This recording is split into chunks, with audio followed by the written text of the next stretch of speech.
नमस्कार दोस्तों, जय हिंद। स्वागत है आप सभी का यूपी रेगुलर क्लासेस के इस ऑनलाइन प्लेटफॉर्म पे। और जैसा कि आपको पता है, यूपी पीसीएस आरओ का जो री एग्ज़ाम है और यूपी पीसीएस का जो एग्ज़ाम है प्रीलिम्स का बहुत ही जल्द आने वाला है, जिसके लिए हम लोग अभ्यास सीरीज चला रहे हैं, जिसमें 40,000 एमसीक्यू प्रश्नों के माध्यम से पूरा सिलेबस कवर और 1990 से लेकर 2024 तक के जितने भी लेटेस्ट पैटर्न पर क्वेश्चन पूछे गए हैं उनका एक्सप्लेनेशन सहित व्याख्या, ठीक है ना। बहुत ही बेहतरीन तरीके से उन क्वेश्चंस की प्रैक्टिस भी कर रहे हैं हम लोग, ठीक है। तो आज के इस लेक्चर में हम लोग करने वाले हैं पॉलिटी, और पॉलिटी की ये क्लास रहने वाली है तीसरी, ठीक है ना। इसके पहले 2 क्लासेस हम लोगों ने ऑलरेडी पॉलिटी की कर ली है, बहुत ही बेहतरीन तरीके से शुरुआत कर ली थी, और जहाँ पे हम लोगों ने रोका था उसी के आगे प्रश्नों को लेते हुए चलेंगे। इस वजह से अगर आप नए हो तो भैया पहले आप शुरुआत से एक बार सीरीज़ वीडियोज़ को थोड़ा सा अच्छे से फास्ट करके 2x पे करके अच्छे से इन क्वेश्चंस को देख लेना, क्योंकि क्वेश्चंस इंपॉर्टेंट है, ठीक है। तो चलिए शुरुआत करते हैं सेशन की। उससे पहले चैनल पे नए हो सब्सक्राइब, इस वीडियो को लाइक और शेयर जरूर कर दीजिएगा। तो चलिए पॉलिटी के क्लास नंबर 3 का जो पहला क्वेश्चन है वो आपकी स्क्रीन पर ये रहा।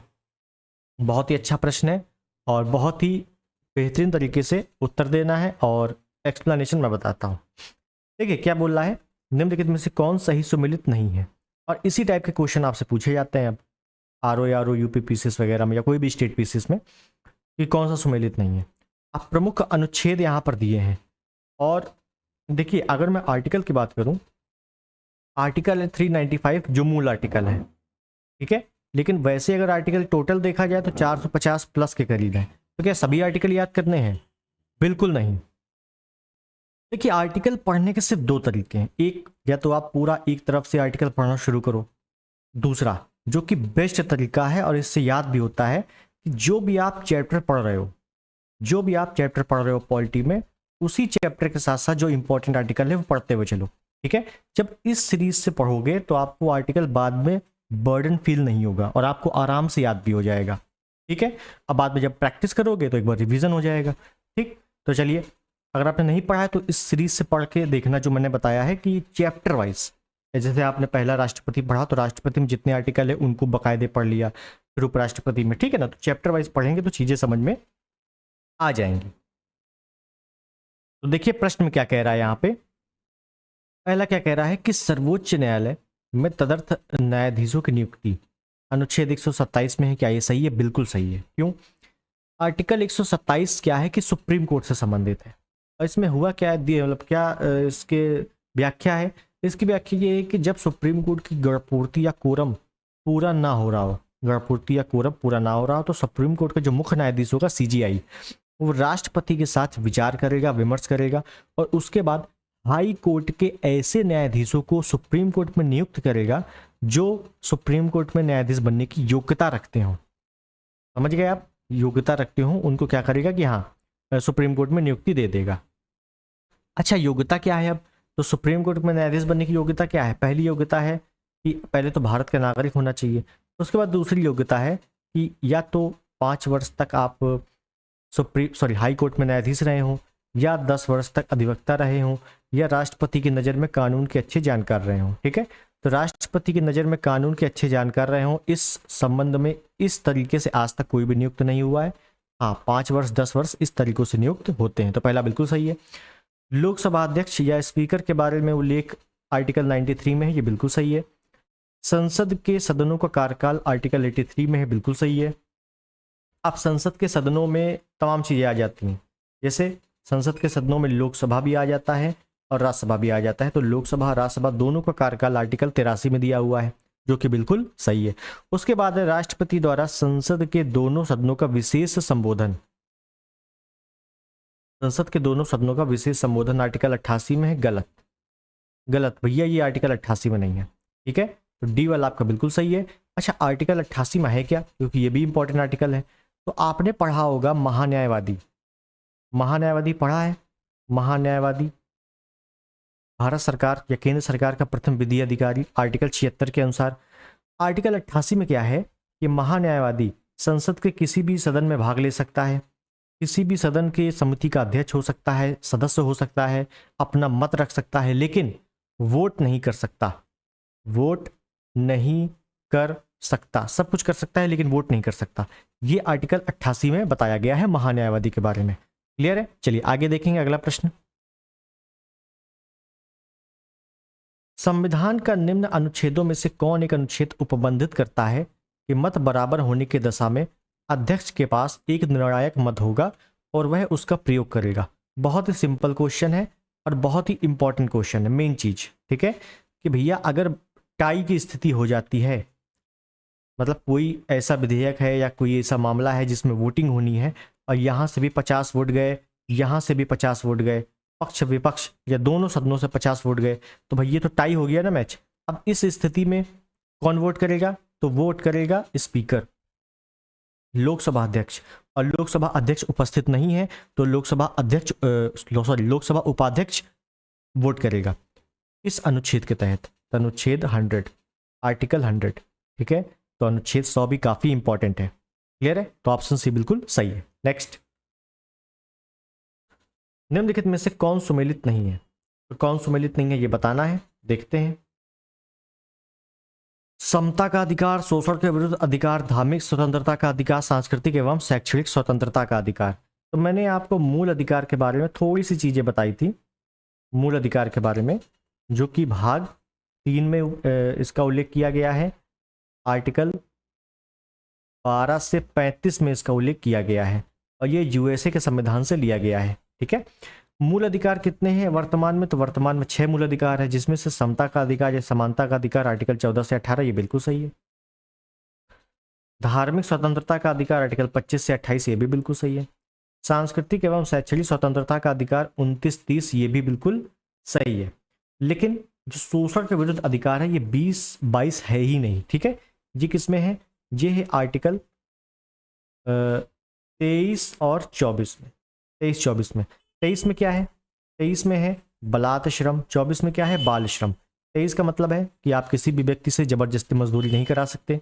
ठीक है, और 24 में क्या है कि आप बच्चों से मजदूरी नहीं करा सकते। तो ये शोषण के विरुद्ध अधिकार 23-24 में दिए गए हैं, तो यहाँ पे ऑप्शन भी बिल्कुल सही है। नेक्स्ट, निम्नलिखित में से कौन सा सही सुमेलित नहीं है? कौन सा सही सुमेलित नहीं है? आज ज्यादातर प्रमुख आर्टिकल ही मैंने उठाए हैं। ठीक है, तो देखिए एक चीज बता दूं कि प्रश्न जो है, प्रश्न आपके बहुत ज़्यादा हार्ड नहीं आएंगे, बहुत ज़्यादा करूं तो मॉडरेट लेवल के होंगे, लेकिन बशर्ते आपका रिवीजन बहुत अच्छे से होना चाहिए। रिवीजन ही मस्ट है। ठीक है, तो रिवीजन बहुत अच्छे से होना चाहिए, आपका एग्जाम निकल जाएगा। तो देखिए अब किस क्या दिया है कि सुमेलित नहीं है, देखते हैं। तो देखते हैं, देखिए 52 आर्टिकल 52 में राष्ट्रपति के निर्वाचन है, आर्टिकल 51 में मौलिक कर्तव्य है, 154 में राज्य के कार्यपालिका शक्तियां हैं, 165 में राज्य का महाधिवक्ता। तो देखिए अगर मैं जैसे बताऊं, जैसे मैंने बताया महान्यायवादी, महान्यायवादी केंद्र में होता है, केंद्र सरकार का प्रथम विधि अधिकारी आर्टिकल 76 के अनुसार। उसी प्रकार राज्य में एक महाधिवक्ता होता है जो राज्य सरकार का प्रथम विधि अधिकारी होता है, आर्टिकल 165 के तहत, ये बिल्कुल सही है। राज्य का कार्यपालिका शक्ति 154 में है, ये भी बिल्कुल सही है। जब राज्यपाल आएगा तो उसमें बताऊंगा मैं। 51A मौलिक कर्तव्य है, ये भी बिल्कुल सही है। और मौलिक कर्तव्य को बाद में जोड़ा गया था, तो ये भाग 4A में है और आर्टिकल 51A में है। राष्ट्रपति के निर्वाचन 52 में नहीं है।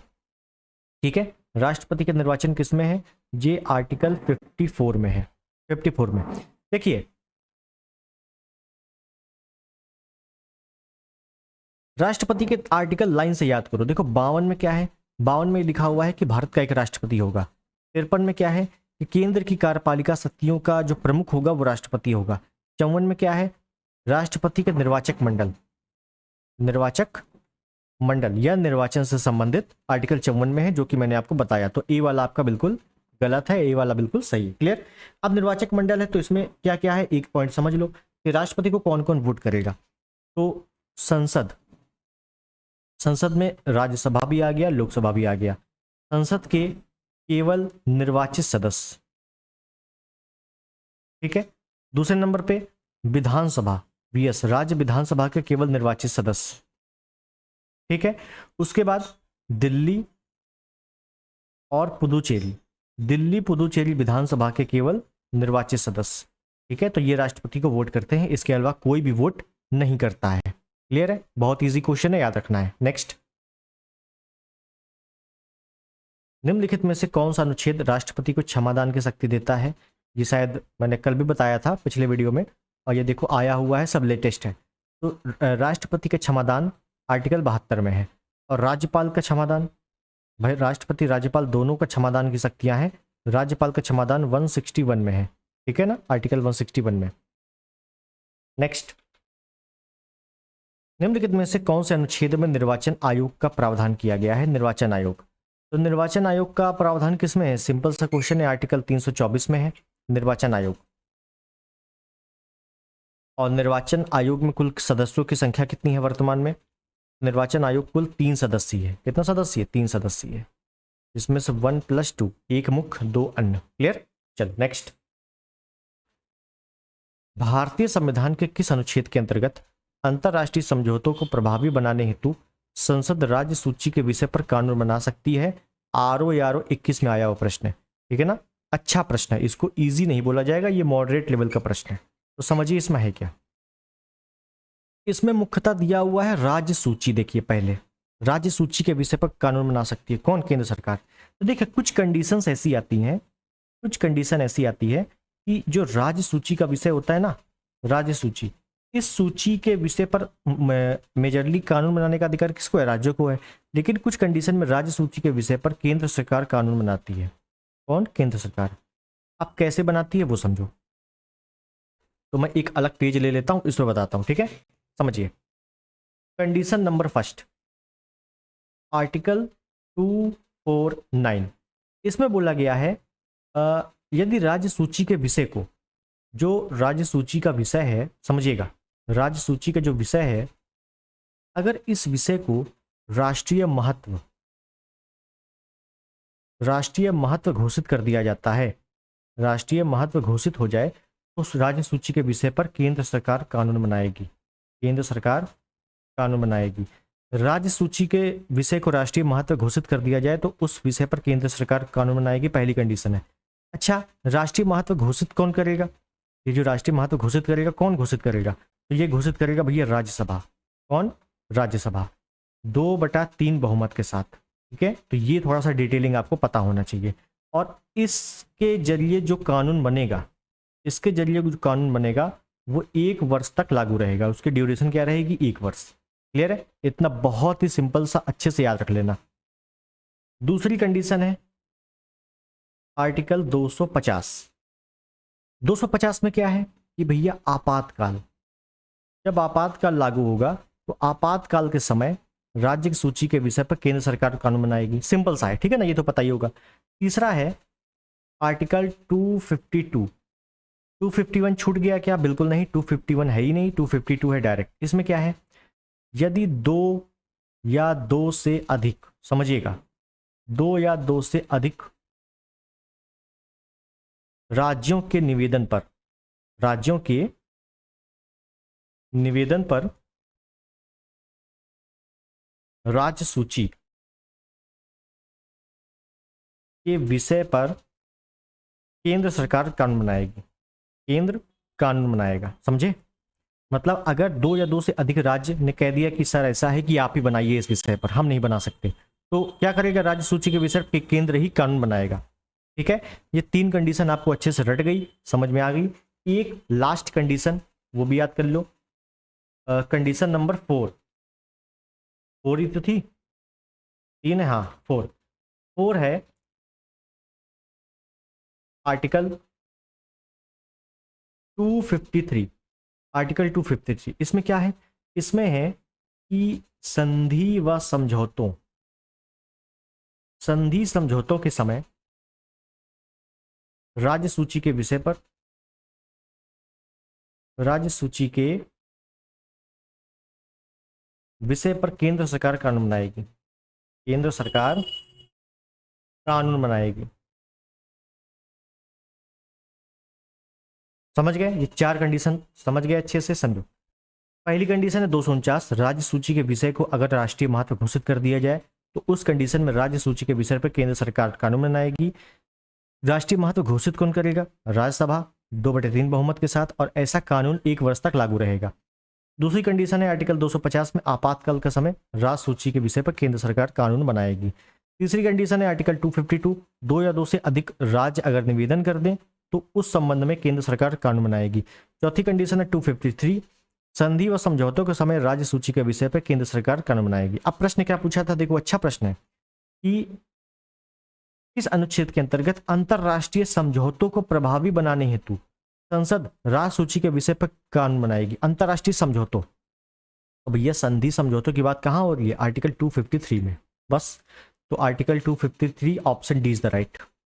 लेकिन आर्टिकल 249 भी है, 250 भी है, 252 भी है, 253 भी है। ये चारों में राज्य सूची के विषय पर केंद्र सरकार कानून बनाएगी। लेकिन जब कंडीशन दे दे तब, मान लो उसने कह दिया यदि 2 या 2 से अधिक राज्य बोले, तब केंद्र सरकार कानून कब बनाएगा, किस अनुच्छेद के तहत बनाएगा, तो 252 करोगे।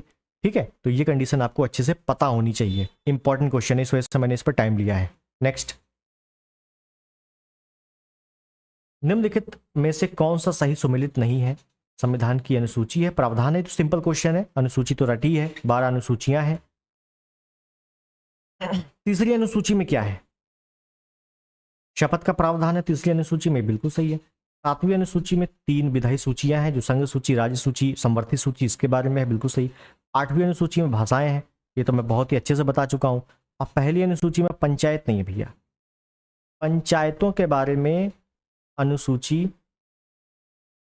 11 में लिखा हुआ है। और पहली अनुसूची में राज्य और केंद्र शासित प्रदेशों के बारे में बताया गया है। ठीक है, तो ये आपको ध्यान रखना।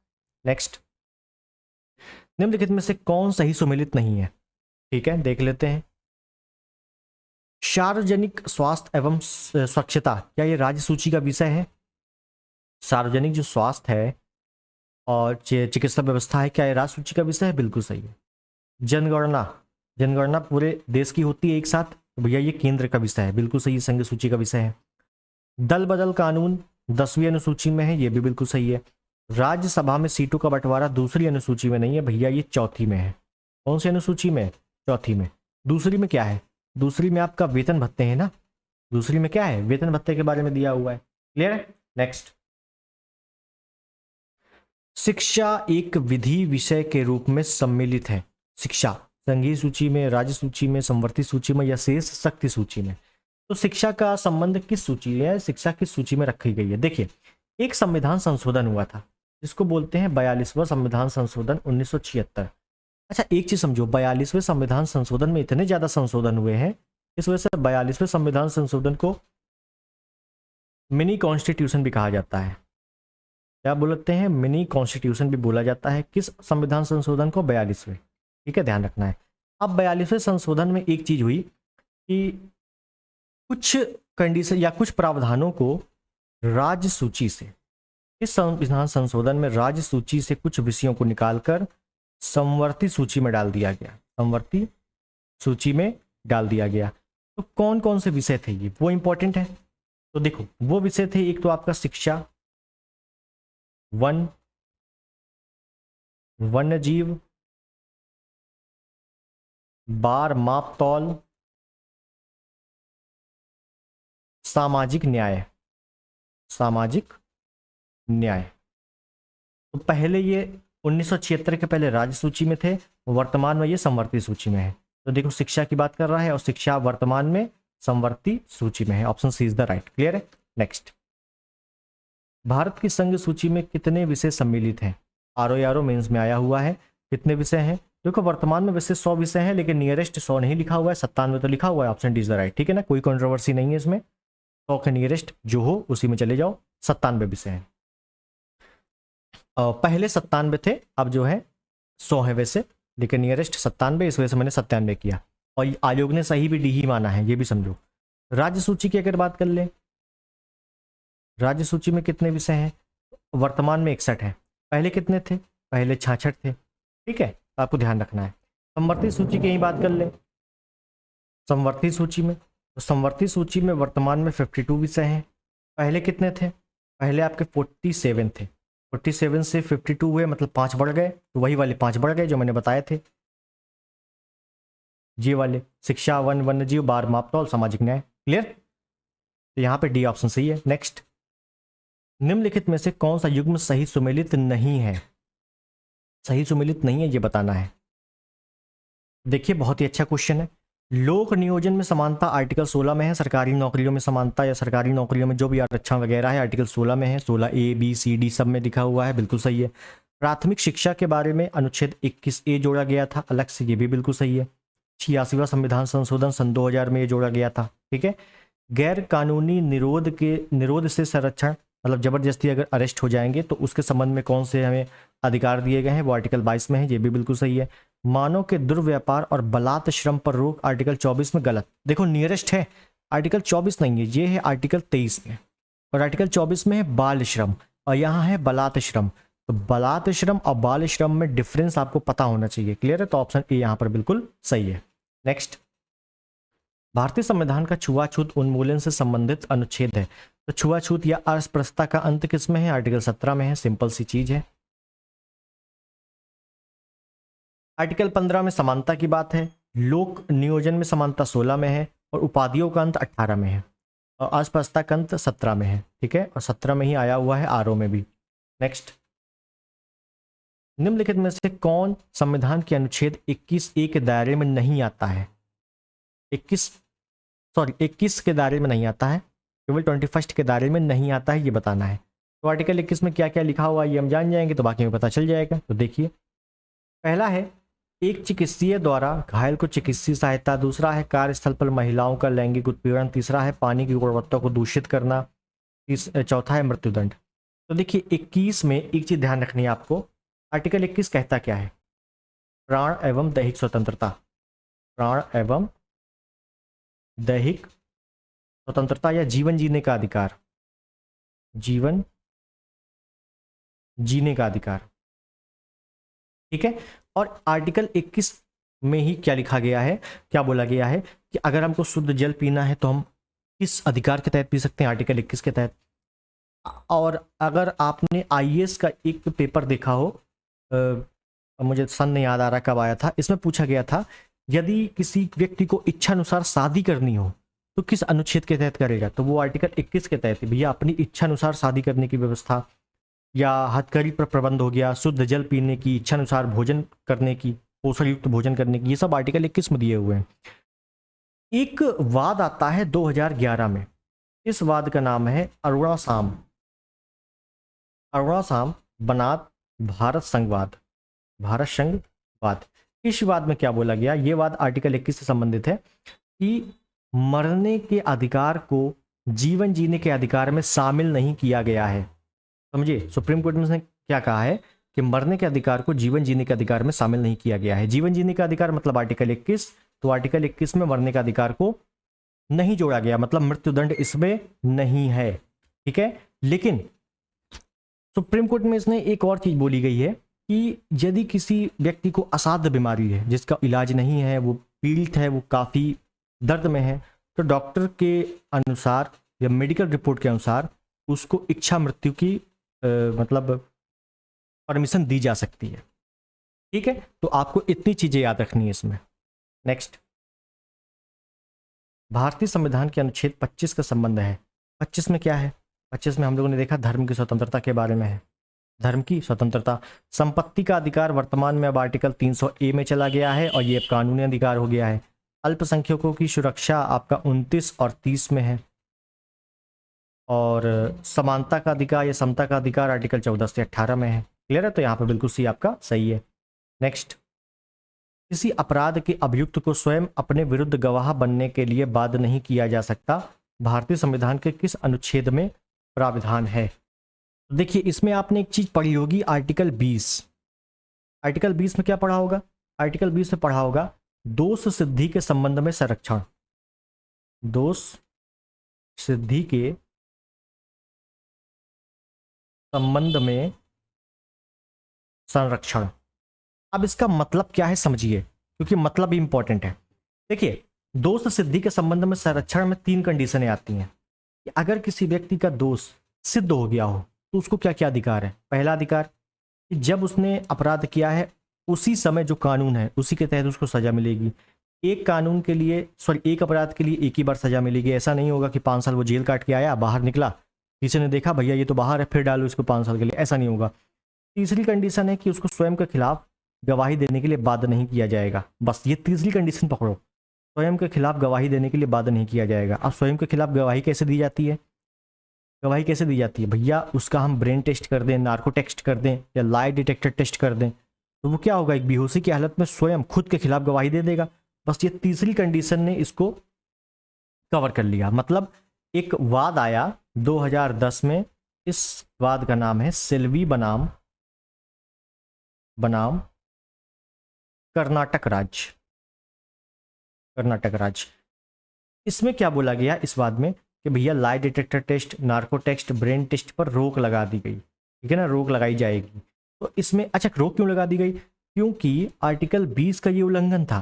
कैसा उल्लंघन? कि स्वयं के खिलाफ गवाही देने के लिए ये बाध्य कर रहा था। कौन? Narco test, brain test, lie detector test. इस वजह से ये जोड़ दिया गया और गवाह बनने के लिए बाध्य नहीं किया जा सकता। ये किस में बोला गया? आर्टिकल 20 में बोला गया। क्लियर है? समझ गए अच्छे से?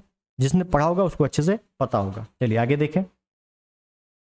भारतीय संविधान के निम्नलिखित में से किस अनुच्छेद में यह व्यवस्था की गई है कि सभी अल्पसंख्यकों को अपनी रुचि के शिक्षण संस्थानों की स्थापना व प्रशासन का अधिकार होगा? ये तो एलिमिनेट कर लो या तो देख लो। देखो 29-30 में ही अल्पसंख्यकों के बारे में दिया गया है। 29 में है अल्पसंख्यकों के हितों का संरक्षण, ठीक है, अल्पसंख्यकों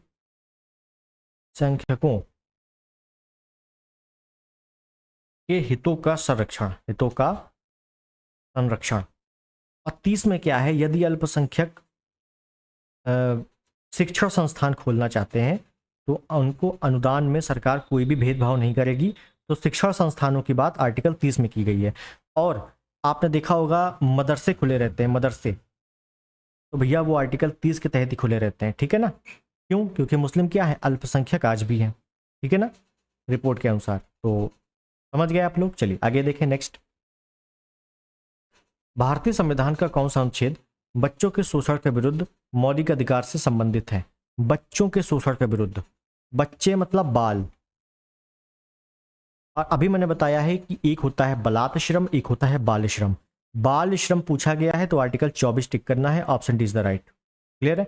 और जब बलात् श्रम आएगा तो 23 टिक करना है। क्लियर? नेक्स्ट, निम्नलिखित में से कौन सा युग्म सही सुमेलित नहीं है? देख लेते हैं कौन सा सही सुमेलित नहीं है। तो अगर पहला देखा जाए धन विधेयक, आर्टिकल 110 में है, ये बिल्कुल सही है धन विधेयक के बारे में। और वित्त विधेयक के बारे में तो यहीं पर वित्त विधेयक आ जाता है, वित्त विधेयक आर्टिकल 117 में है। उसके बाद राज्य में राष्ट्रपति शासन, तो राष्ट्रपति शासन आर्टिकल 356 के तहत लगाया जा सकता है, ये भी बिल्कुल सही है। 3 प्रकार के आपातकाल होते हैं, 52, 56, 60, मतलब 352, 356, 360। तो 356 में राष्ट्रपति शासन है। उसके बाद है समान नागरिक संहिता, uniform civil code UCC article 44 में है, डीपीएसपी में है, ये भी बिल्कुल सही है। न्यायिक पुनरीक्षण आर्टिकल 243 में नहीं है, ऑप्शन सी आपका बिल्कुल सही। आर्टिकल 243 में है क्या? ये स्थानीय स्वशासन से संबंधित है, स्थानीय स्वशासन। क्लियर है? जब पंचायती राज वगैरह आएगा तो उसमें ये इसके बारे में बताऊंगा आपको। क्लियर? नेक्स्ट, सूची 1 सूची 2 मिलान करना है, मिलान कर देते हैं, कोई दिक्कत नहीं है। आर्टिकल 40 बहुत ही फेमस आर्टिकल है, ग्राम पंचायतों के बारे में है। तो गांव पंचायत या ग्राम पंचायत पहले का पहला ही हो गया, और जैसे ही पहले का पहला हुआ बी डी हमने तुरंत काट दिया। आर्टिकल 44 अभी हम लोग पढ़ते हुए आ रहे हैं, समान सिविल संहिता, समान नागरिक संहिता, तो सी का 3 और सी का 3 मतलब ऑप्शन ए बिल्कुल सही है। बताओ कोई दिक्कत हुई? कोई दिक्कत नहीं, तुरंत एलिमिनेट करो, तुरंत आगे बढ़ो। नेक्स्ट, भारतीय संविधान का कौन सा अनुच्छेद भारत की विदेश नीति से संबंधित है? विदेश नीति, अगर आपने डीपीएसपी पढ़ा है, डीपीएसपी का मतलब है राज्य के नीति निर्देशक तत्व, राज्य के नीति निर्देशक तत्व। तो इसमें क्या बोला गया है? इसमें आपका आर्टिकल 36 से 51 के बीच सारी चीजें बताई गई हैं। 36 से 51 क्या है? पूरा डीपीएसपी पर आधारित है। और आर्टिकल 51 क्या बोलता है? कि अंतरराष्ट्रीय शांति व समझौते, अंतरराष्ट्रीय शांति व समझौतों की बात करता है, शांति व समझौते, ठीक है। और इसी अनुच्छेद को विदेश नीति का आधार माना जाता है, विदेश नीति का आधार, ठीक है। तो इस प्रकार से भी पूछा जाता है कि निम्नलिखित में से किस अनुच्छेद को विदेश नीति का आधार माना जाता है? तो आर्टिकल 51 को, option D is the right. क्लियर है? नेक्स्ट, अगला है, भारत के किस अनुच्छेद के अंतर्गत भारत के राष्ट्रपति को अध्यादेश जारी करने की शक्ति प्रदत्त है, मतलब अध्यादेश जारी कर सकता है। तो मैंने बताया था कि एक्ट 1861 का जो भारत शासन अधिनियम था, इसमें पहली बार अध्यादेश जारी करने की शक्ति मिली। और भारतीय संविधान में आर्टिकल 123 के तहत राष्ट्रपति अध्यादेश जारी कर सकता है और राज्यपाल भी अध्यादेश जारी करता है। वो किसके तहत? आर्टिकल 213 के तहत, ठीक है ना। तो ये आपको ध्यान रखना है। नेक्स्ट, संविधान के किस अनुच्छेद के अंतर्गत न्यायालयों द्वारा संसद की कार्यवाही की जांच करना प्रतिबंध किया गया है? अब ये सब क्वेश्चन अगर आ रहे हैं करो, नहीं तो एलिमिनेट करो। जैसे आर्टिकल 126 में क्या है कि कार्यवाहक मुख्य न्यायाधीश, सुप्रीम कोर्ट में कार्यवाहक मुख्य न्यायाधीश की बात करता है। अब पहला ही क्वेश्चन जो हम लोग पढ़ के आए हैं उसमें क्या है? आर्टिकल 127 तदर्थ न्यायाधीश, इसके बारे में पढ़ चुके हैं। 139 में क्या है कि संसद कानून बनाकर, समझिएगा, संसद कानून बनाकर सुप्रीम कोर्ट की रिट अधिकारिता की शक्ति को बढ़ा सकता है। इसमें ये बोला गया है, बचा गया article 122, option B is the right. Next, निम्नलिखित में से कौन सा एक प्रावधान भारतीय संविधान के अंतर्गत संसद के सदस्यों के विशेषाधिकारों तथा उन्मुखियों को निर्धारित करता है? तो जो संसद के विशेषाधिकार हैं किस अनुच्छेद के तहत मिलते हैं? तो आर्टिकल 105 के तहत मिलते हैं, आर्टिकल 105। क्लियर है? नेक्स्ट, राज्यों में विधान परिषद के सृजन हेतु संविधान के किस अनुच्छेद में वर्णित प्रक्रिया को अपनाया जाता है? विधान परिषद का उल्लेख किसमें है? ओवरऑल ये पूछ रहा है। तो देखिए, अगर राज्य में देखेंगे, एक है आपका विधानमंडल, फिर विधानमंडल में निकलता है आपका एक विधानसभा, और इसी का एक पार्ट है विधान परिषद। जब आपसे पूछा जाए विधानमंडल तो आप बताओगे आर्टिकल 168 में है, विधानसभा आर्टिकल 170 में है, और विधान परिषद आर्टिकल 169 में है। तो बस विधान परिषद की बात कर रहा है, option D is the right. Next, भारतीय संविधान का अनुच्छेद 249 संबंधित है। 249 किससे संबंधित है?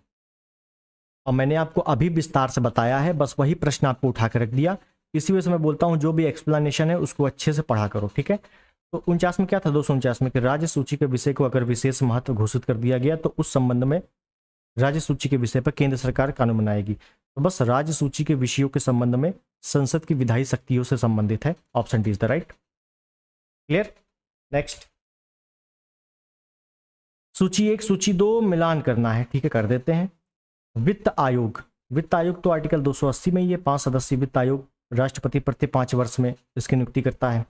लोक सेवा आयोग आर्टिकल 315 में है, ठीक है। कैग, भारत का नियंत्रक महालेखा परीक्षक को कैग बोलते हैं, जो कि आर्टिकल 148 के तहत इसका उल्लेख है।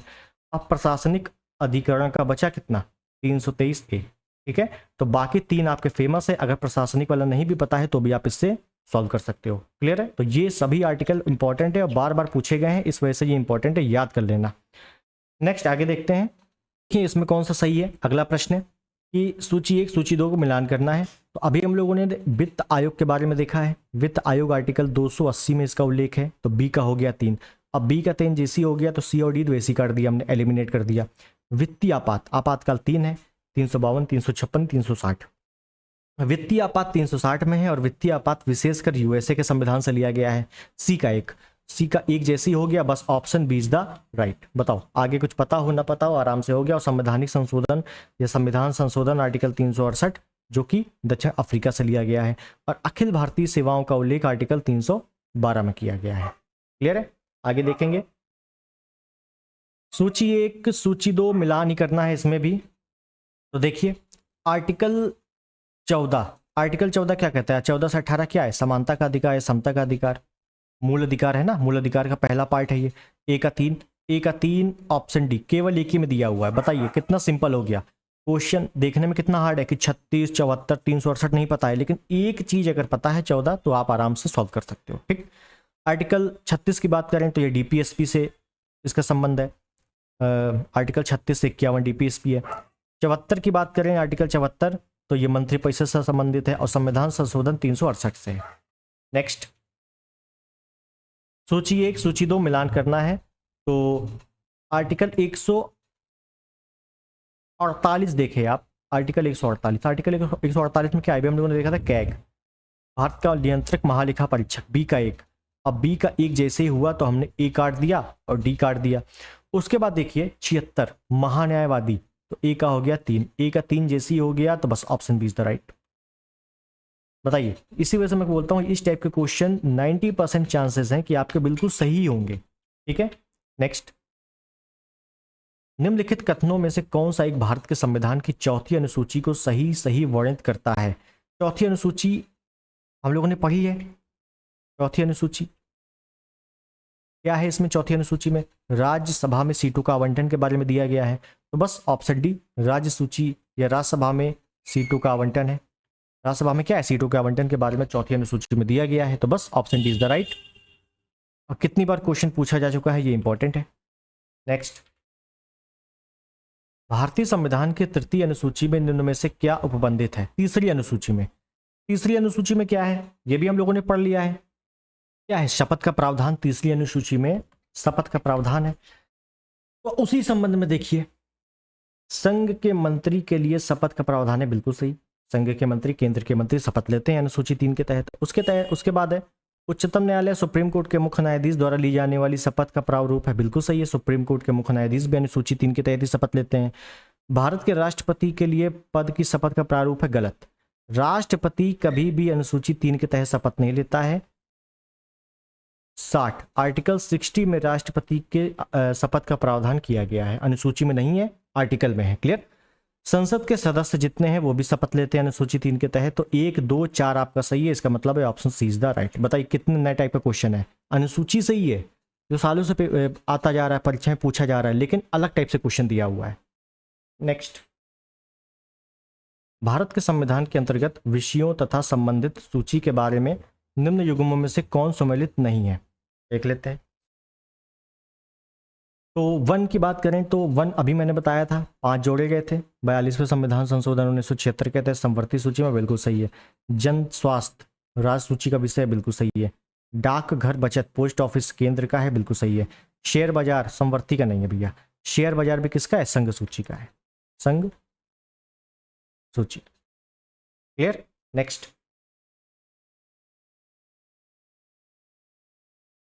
सुमेलित करना है फिर से। एक तरफ सूची दी हुई है और उसके विषय दिए हुए हैं। तो देखें, जनगणना, जनगणना काफी फेमस है।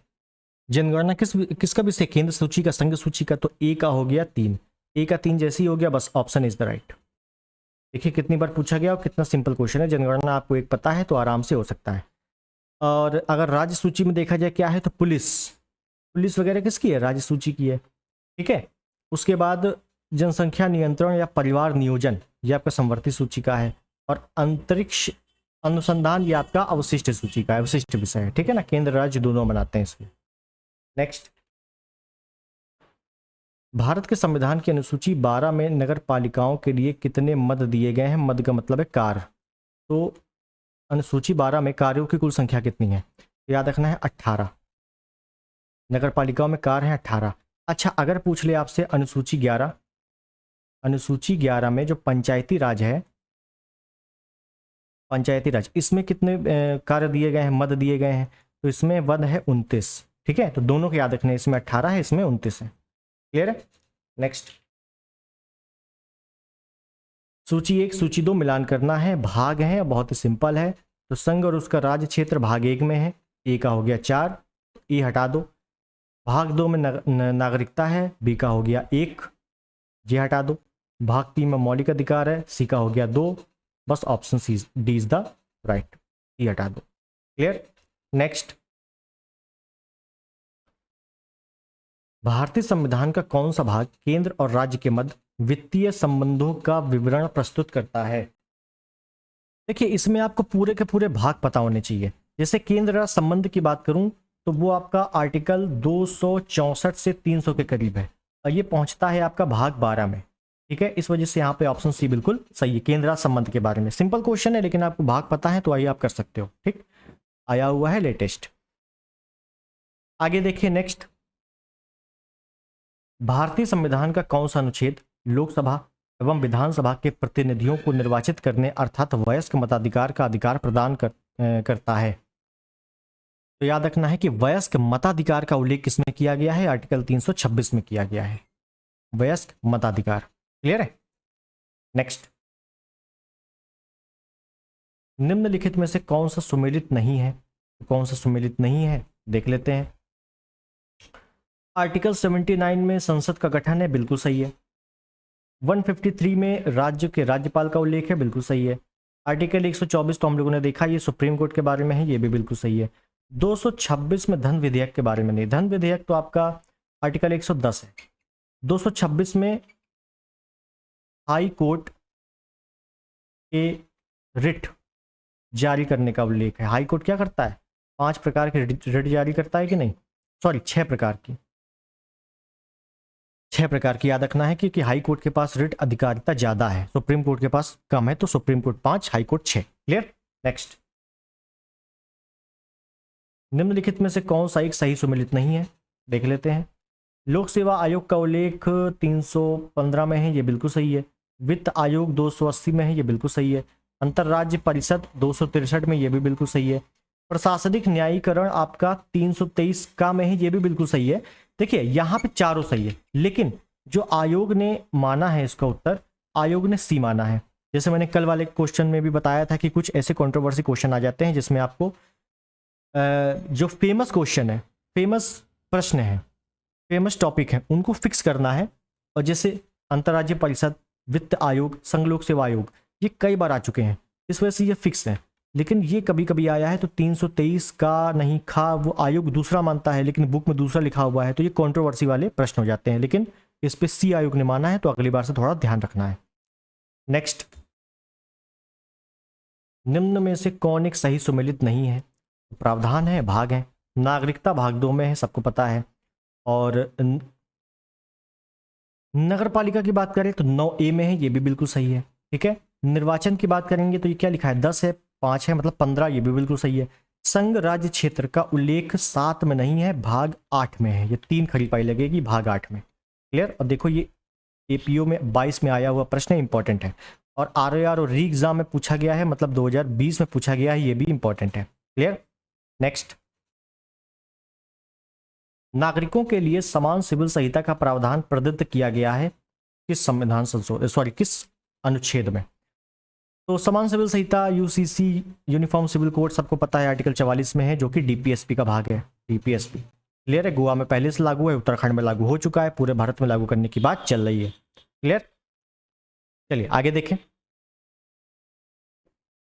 हाँ, तो आगे हमारे सभी प्रश्न समाप्त हो गए हैं। तो पॉलिटी जो क्लास नंबर आज 3 थी, बहुत ही बेहतरीन, अच्छे अच्छे क्वेश्चन थे। और आज के पोर्शन में जो आर्टिकल हैं वो ज़्यादा थे। ठीक है। और आर्टिकल से एक बार समझ में आ गई होगी आपको, आर्टिकल देखो अच्छे खासे पूछे जाते हैं। ठीक है ना, बड़े बड़े आर्टिकल पूछे जाते हैं, छोटे छोटे नंबर नहीं पूछे जाते। और मिलान करने को आ जाता है तो आपके चांसेस बढ़ जाते हैं कि प्रश्न का उत्तर सही ही होगा। लेकिन आर्टिकल पढ़ने का सिर्फ एक तरीका, जो कि बेहतरीन तरीका है, कि जो भी आप चैप्टर पढ़ रहे हो उसी चैप्टर के अनुसार उस आर्टिकल को पढ़ा जाए। ठीक है। तो अगर आपने पढ़ा है बहुत अच्छी बात है, और नहीं पढ़ा है अभी तक तो एक बार चैप्टर वाइज के अनुसार आप आर्टिकल पढ़िएगा, आपको याद हो जाएगा। और प्रैक्टिस करोगे तो और ज़्यादा अच्छे से रिवीजन हो जाएगा, याद हो जाएगा। क्लियर। तो मिलते हैं अगले वीडियो में, तब तक के लिए जय हिंद, नमस्कार, वंदे मातरम।